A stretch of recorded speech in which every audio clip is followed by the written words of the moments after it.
Hello and welcome back to the NRLW Weekly podcast. Thanks to Lite and Easy and Harvey Norman. My name is Marlee Silva. I'm your resident NRLW superfan. And as always, I'm joined by the one and only, the legend of the game, Ruan Sims. On today's show, we ask the question, can anybody stop the Roosters? We're also joined by Ella Koster from the Dragons. And how about this? Make sure you listen all the way through because we are giving away some tickets to the NRLW Magic Round, which is only 2 weeks away. So you've got to keep an ear out because we have a special code word halfway through this episode that you need to know if you want to win those tickets.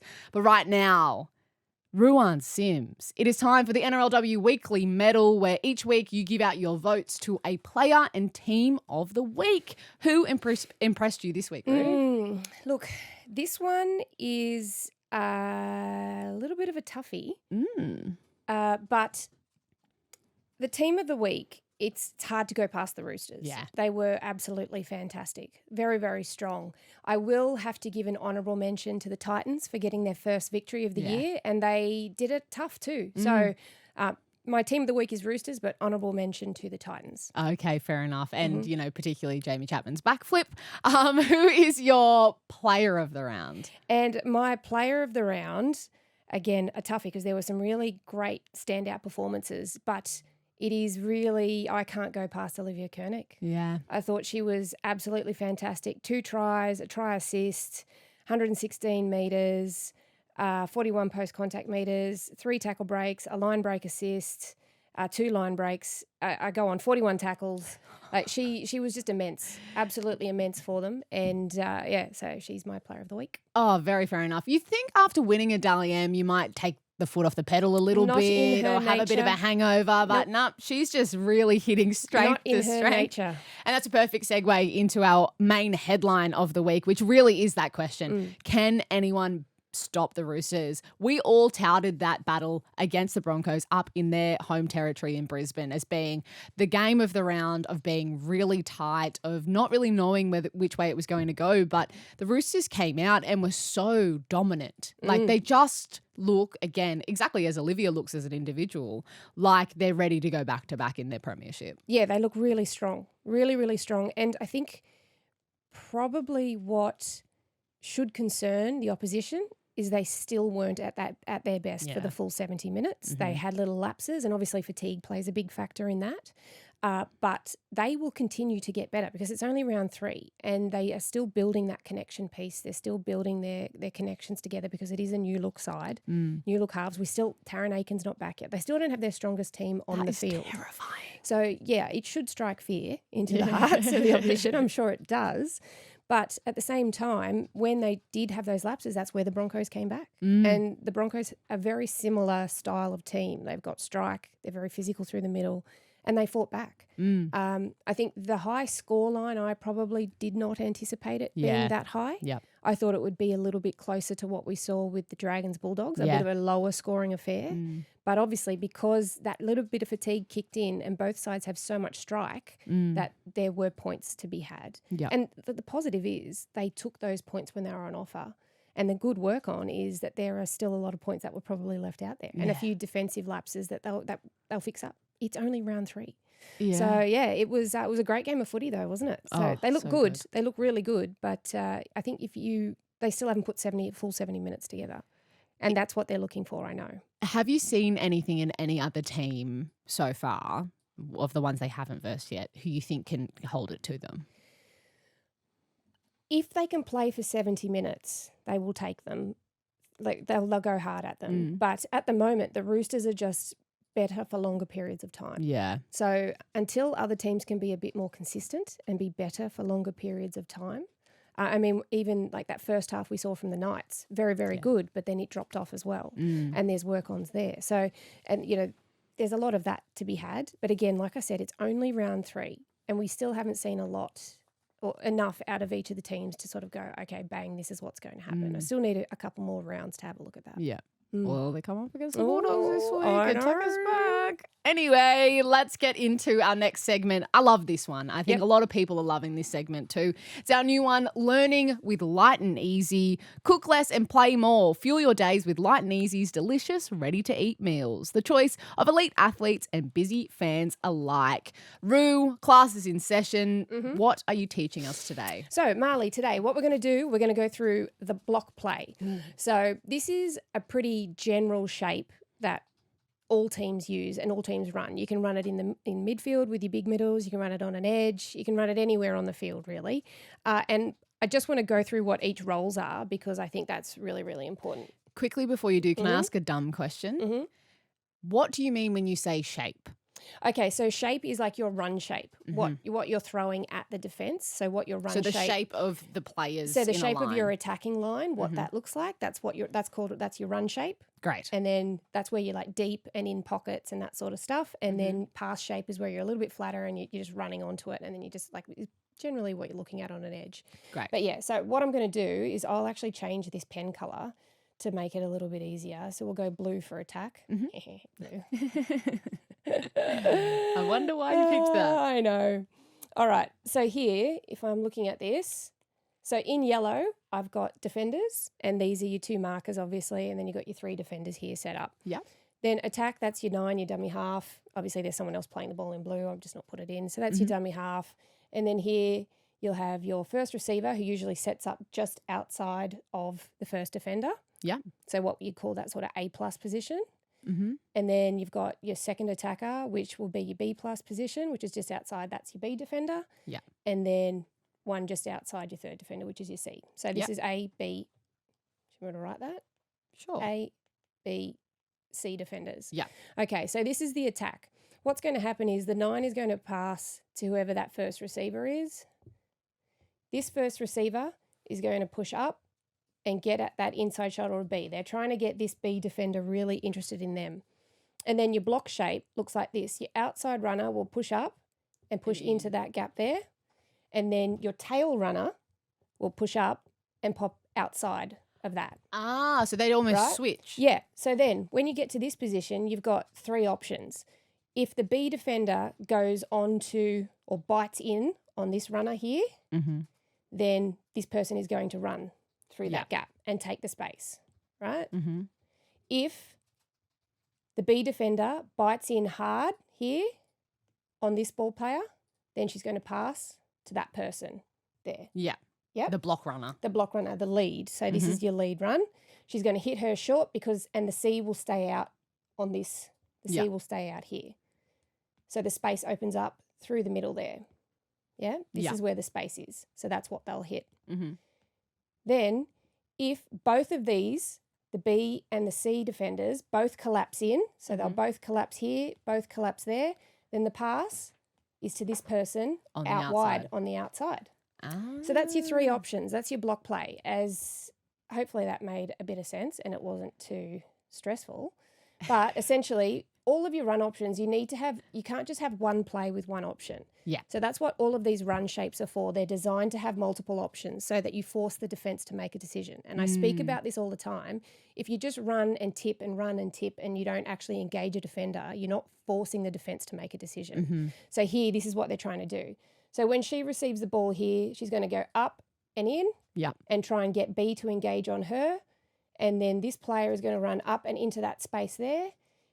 And this player is going to run up and out there like that. And then there's your 3 options. She's got the run option, she's got the short pass option, and then she's got the long pass option. Yeah. And I remember this from my days of playing Park Oztag when my dad would yell at me. You always have to be ready to receive the ball. Yes. If you're running these There's no plays. such thing as a dummy runner. Correct. You're a lead. You're a lead for a purpose, and the lead is there. So like I said, if the B defender like bites in and the C defender stays out, the space is there. Yeah. Yeah.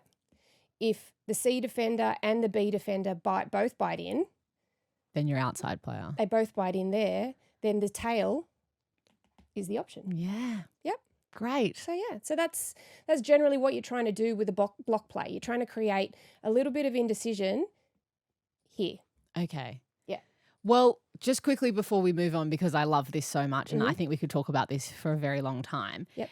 From a defensive point of view, if you are a B or C defender, do you have to just stick to your one person? Is that how you make sure there's no gaps? No. So what happens is if you're a defender, Mm-hmm. now I'll change this pen colour again just to make it a little bit more obvious. Yeah. If you're a defender, if your markers aren't working, so these guys here, Yeah. if Bit of they're fatigue not, in if it. they're not working and they stay still, then you guys have to make really hard decisions Yeah. through here. However, if these markers work really, really hard, because essentially the idea and majority of systems run like this, the first marker has to check the 9 and then get out hard at that first receiver. Yeah. Force them to play early. Yeah. Then if you force them to play early, then all of a sudden this person, you're looking after the next and you're looking after the next. And you've got an overlap. And then you're always staying inside the ball, Mm-hmm. and then you've got every option covered. Yep. So that's the shortened version of that, but we could probably talk about that all day. Amazing. You know what, Roo? I feel like at the end of the season, you've got to give me an exam on all of these things. So if I've been paying attention. Thank you so much for your wisdom, as always. You are listening to the NRLW Weekly podcast with Marlee Silva and Ruan Sims, thanks to Lite and Easy and Harvey Norman. And now I'm very pleased to say we are joined by Ella Koster from the Dragons. You must be on a high. Your girls just gave the Bulldogs their very first loss in the NRLW. I have to ask though, these Try July celebrations seem to be getting better every single week. You guys are pulling out some killer ones. Do you practice them at training? What's the plan there?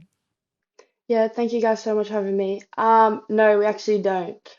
A lot of them, the girls keep at home and they've just been pulling out on the weekend, so we're actually getting surprised as well. But no, it's pretty good. Even Casey Ray on the weekend, she didn't know we were even going to celebrate that Walker dog, but I'm loving it.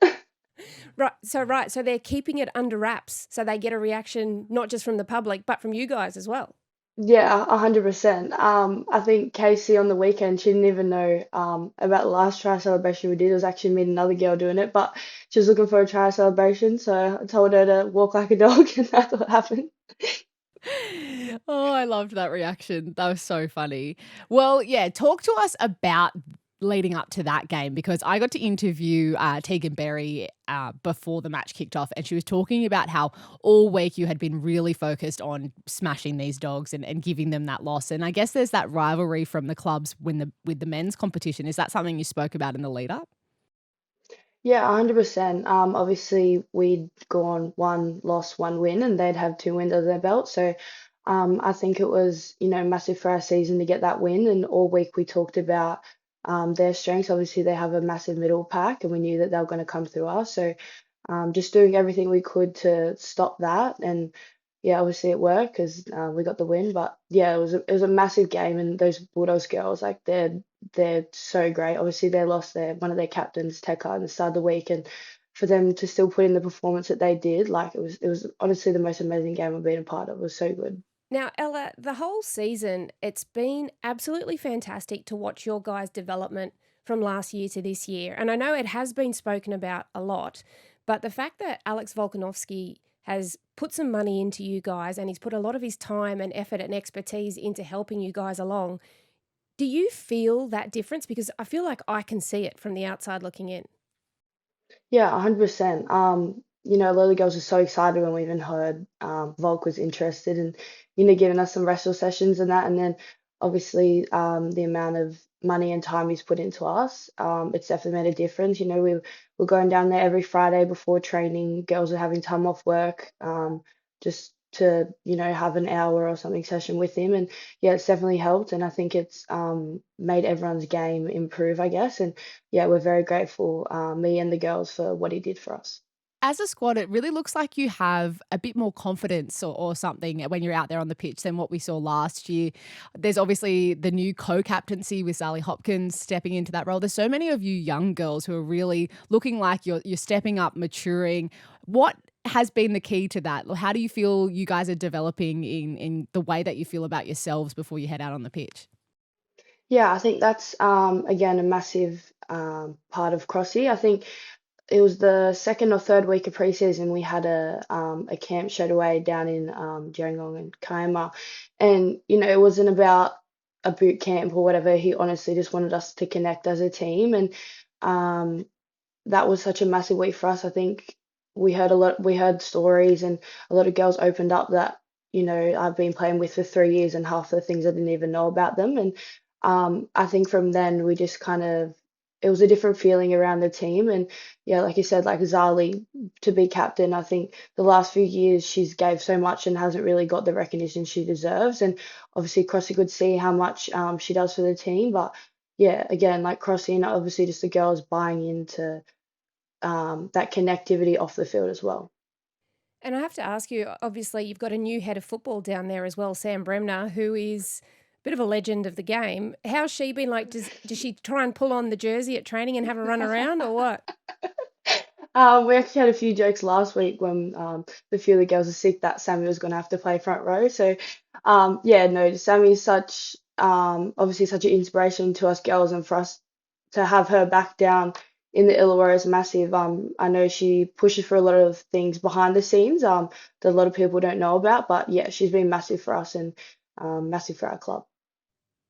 I think looking at the broader competition, I mean, everyone seems to have taken it up to another level this year.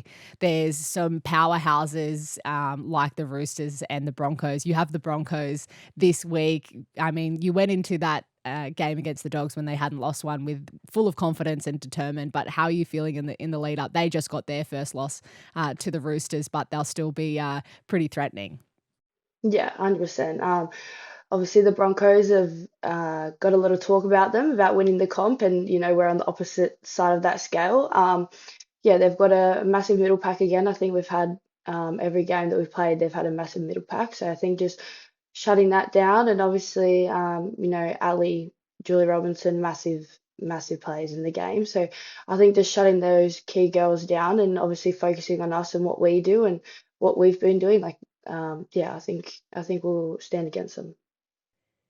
Now, Ella, one last thing. Do you have a favourite Try July celebration so far this year? One that doesn't have to be your team, doesn't have to be yours, could be anywhere across the board. I don't know if it was actually seen, but Hannah Southwell's, she actually meowed at the camera. I don't know if it was actually caught, but I did see that. Oh my yeah. God. Yeah. I liked the walk like a dog. Did you? I really it was liked good. that.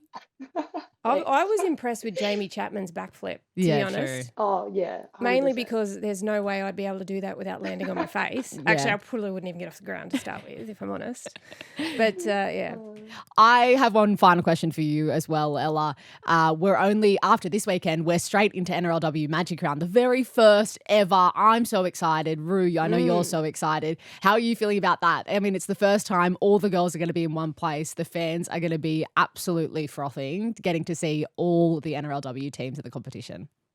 Yeah, it's massive. I was at the NRL Magic Round at the start of the year, and I was just so excited for us to finally have one. Obviously, down in Newey, the fans are so loud there, and they have a massive fan base. So yeah, I'm so excited, and it's so great to see how the game's developing and how we can have these things that the boys have. But yeah, I'm just so excited, and I can't wait to get down there. Awesome. Thank you so much, Ella. We can't wait to see you back out on the field this weekend. And then when we get to Magic Round as well, it does feel like the Dragons are a little bit dark horse vibes at the moment. And I'm sure that you're loving that. So good luck this weekend and for the rest of the season. Thank you, guys. Thank you so much for having me. Thank you so much to Ella Koster for joining us this week on the NRLW Weekly podcast. Hey, do you want free tickets to the NRLW Magic Round? Yeah, I know you do. Make sure you stick around because the code word that you need to win those tickets is coming up right after this break. I know what it is.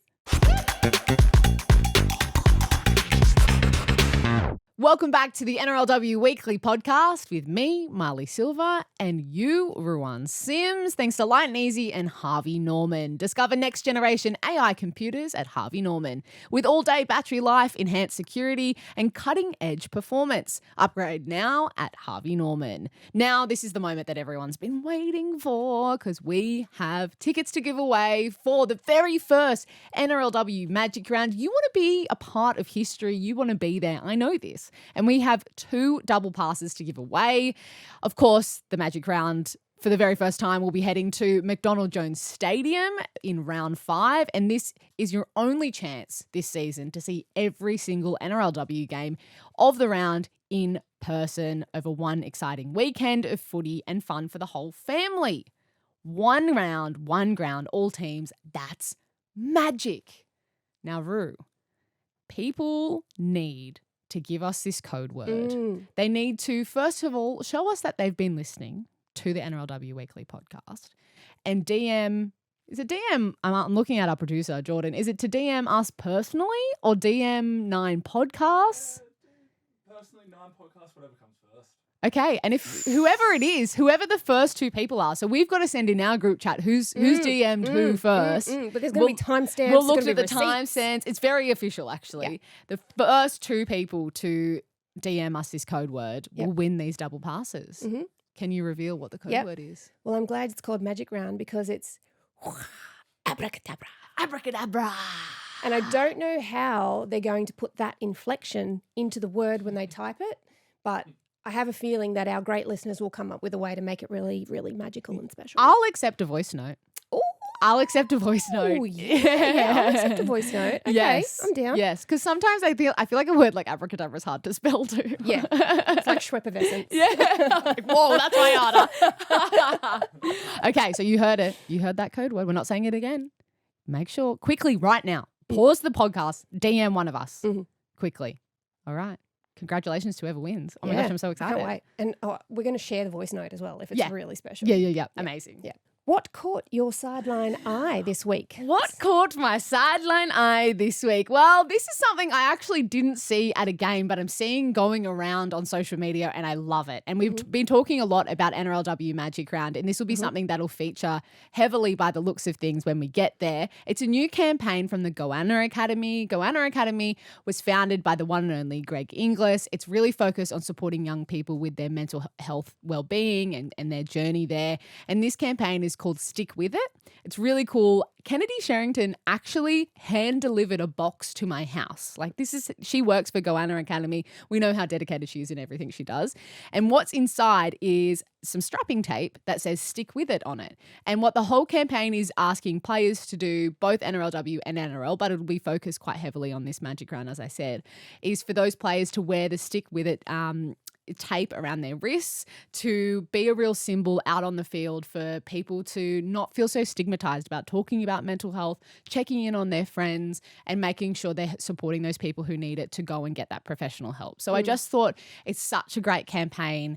I'm thinking that we might have to tape up our microphones or something on air. I'm gonna talk to the people who are in charge to see if we can do that, because I just think that, unfortunately so many people in this country really suffer and often feel like they can't talk about it, and our players out on the pitch are some of the greatest role models that we have for the next gen. So I really, really love this campaign and I can't wait to see what impact it has. Yeah, I think it's going to be fantastic as well. And I think maybe we can definitely tape up our mics here in studio for our potty. Yeah, we'll do that next week. But I also love, this is obviously a brainchild and a labour of love from Greg Inglis. Yeah. Goanna Academy was created by him, and I think he's very vocal in this space, and I think he leads the way a lot as well, and obviously involved with the Tigers, NRLW and Queensland Origin women's sides. So it's great to see them making really great strides in this area, because it is vital. It is so important.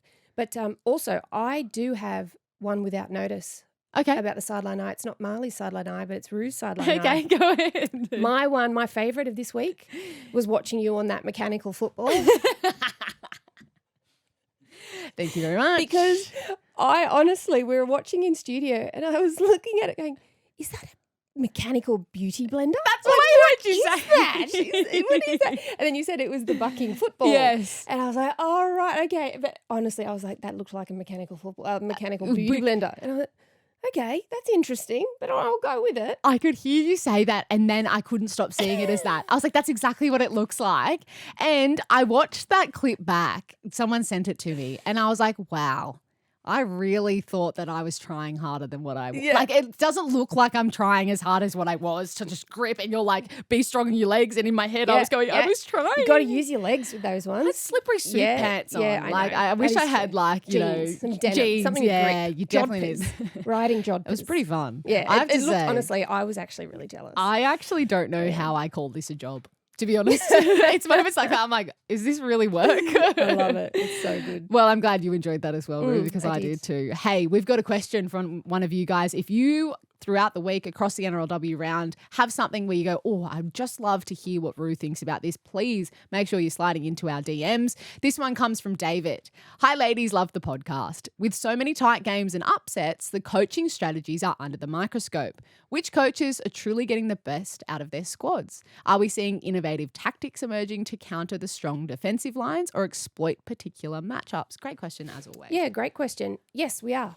definitely. And the more even the teams become with talent, the more strategy and that sort of stuff comes into play. So, yeah, I'm glad that he's noticing that because that is definitely the case. That's exactly what's happening. And you'll see a lot of it, like there's some teams that will identify a weakness through the middle and they'll just exploit that and they'll just punch up the middle and continue to push that until that well dries up and then they'll go to another attack point. And then there's other ones where, say, the Roosters, for example, their two centres, Isabel Kelly and Jess Surges, get them out of so much trouble with their yardage carries. So they use them and then you'll see them combining in attacking shifts as well, which is really difficult for defensive teams to adjust to on the fly if they're not aware of it. There's times where you'll see, they'll attack a certain half down a certain edge because they have noticed there's a disconnect there and then they'll send some shape at them, some run shape at them and try and get them to force decisions or get them to make.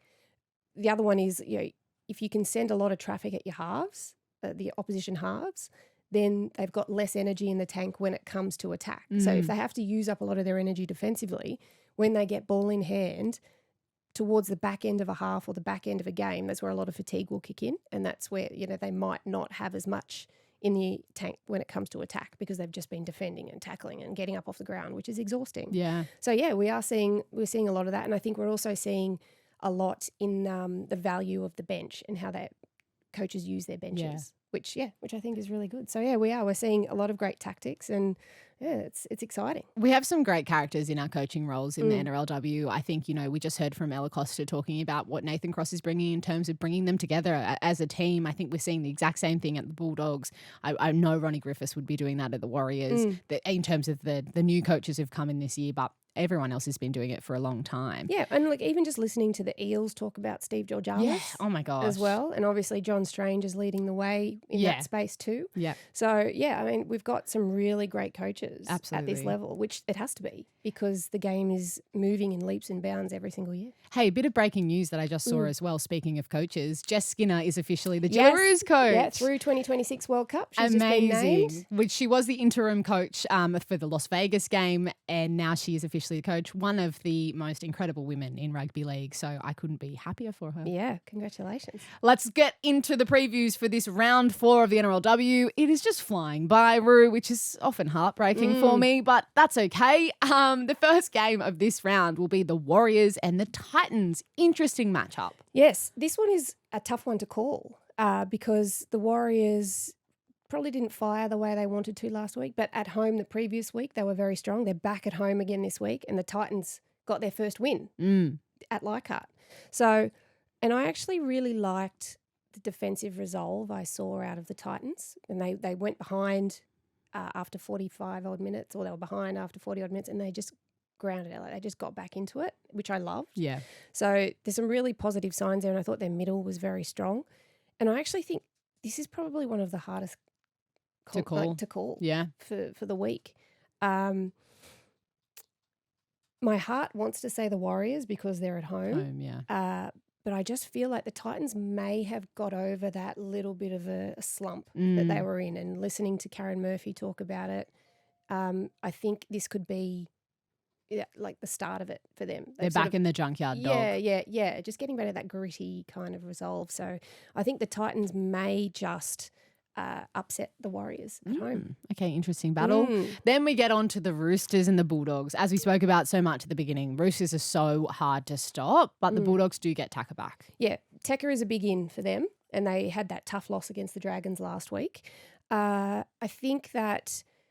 do think that the Roosters will probably be too strong in this instance. However, the Bulldogs will be smarting from that loss because they know it was winnable for them, and that was without Tucker in there.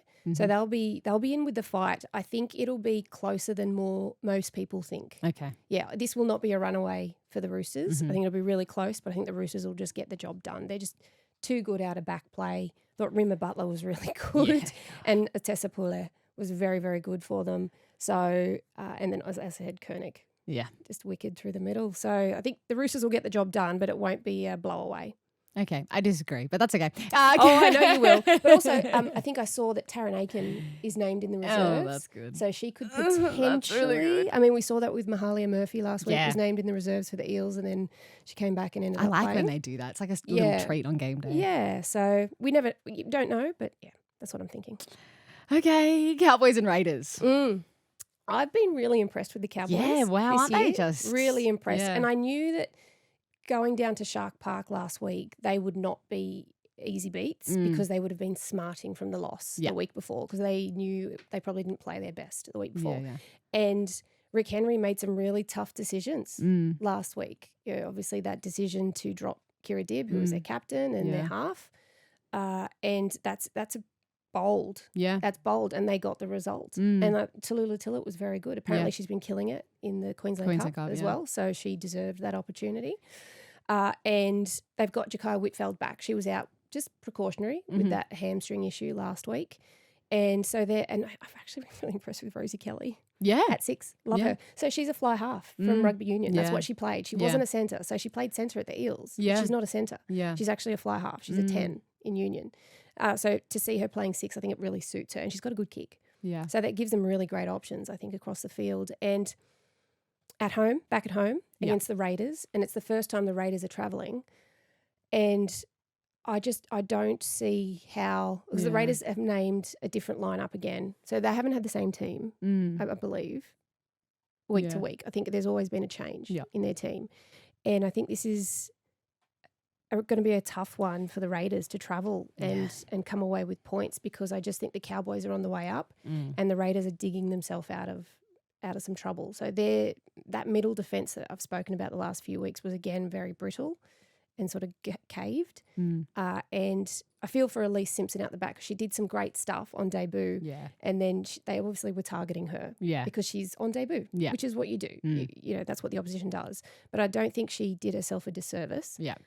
But it is going to be hard for that whole team to come back. I think that a change is as good as a holiday, and it's the Raiders absolutely needed to get away from their home ground. Yeah, absolutely. So hopefully that gives them something. Yeah. Look, Emma Barnes is back. Yeah.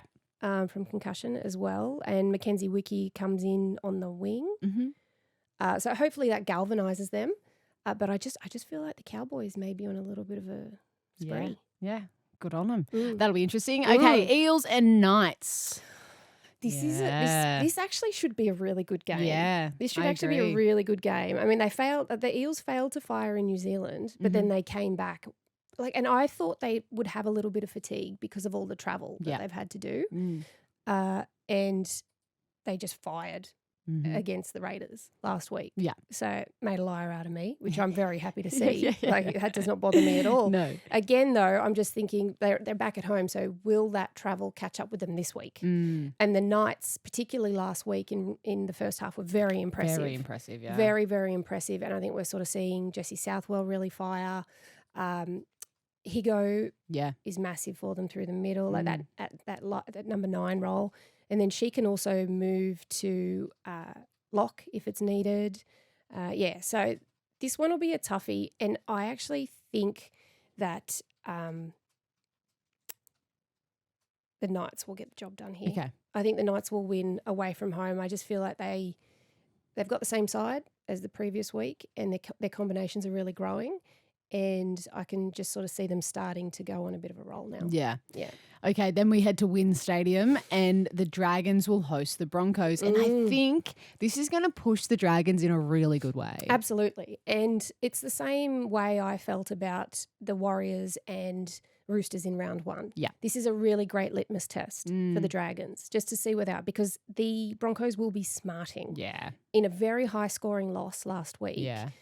a team that has so much attacking prowess and attacking flair, they will be stinging. Mm-hmm. It looks like I think Bree Clark might be coming back from injury as well. So then Doozy will go back to the bench. So that adds another layer of spark for the Broncos. Yeah. Her coming when off, she comes on. her coming on when there's some tired legs can really damage through the middle. Well, we saw what she did in Origin when she did that. Yeah, exactly. So yeah, it is a shame, though, for the Broncos that Soaso is still out with that sternum injury. Yeah. She was great to start the year for them. Really, really good. And even though, like, I know that this is a home game for the Dragons and it will push them, but I do think the Broncos will get up. Yeah. Yeah, it's just a feeling I have. Okay, and the final game of the round will be at Shark Park. I'm actually finishing at Wynn Stadium, getting on the highway and going straight to Shark Park. Are you? Yeah, so I'm Okay. doing a bit of a road trip to see the Sharks and the Tigers. Now, will people remember from late in the season last year when the Sharks played the Tigers at home and they'd had that incredible run of wins and the Tigers got it on top of them? I know. I wonder how that plays in the psyche. Yes, well, so far the Sharks haven't won at home. That's a rare So they lost to the Eels, obviously true. round 1, then And won then the away Cows. round 2, and then lost to the Cows last week. So they're back at home this week, and I feel like Tony Herman will have some pretty good messaging for the girls throughout the week. But I also think that the girls will look at it and go, okay, well, this is where we've probably let ourselves down. This is where we want to be better. Yeah. So that'll be really interesting to see how that one. And then obviously, like, Anessa Biddle is back. She was out. And I tell you what, though, Grace Lee Wicks was fantastic last week on debut. I thought she had some really classy touches, good tough carries. Yeah. She was fantastic on debut. And, you know, the Tigers still searching for their first victory. Yeah. Still searching. And I know they'll be disappointed because they shot out last week. And I thought when I saw them start, I thought it was happening. oh, my goodness. Yeah. They're going to put them to the sword. Yeah. And some ill discipline crept in for them, a few errors. And it was more like where they turned the ball over. Like they turned it over in a position where they had to sort of either work their way off their line in yardage or defend their own line constantly. Yeah.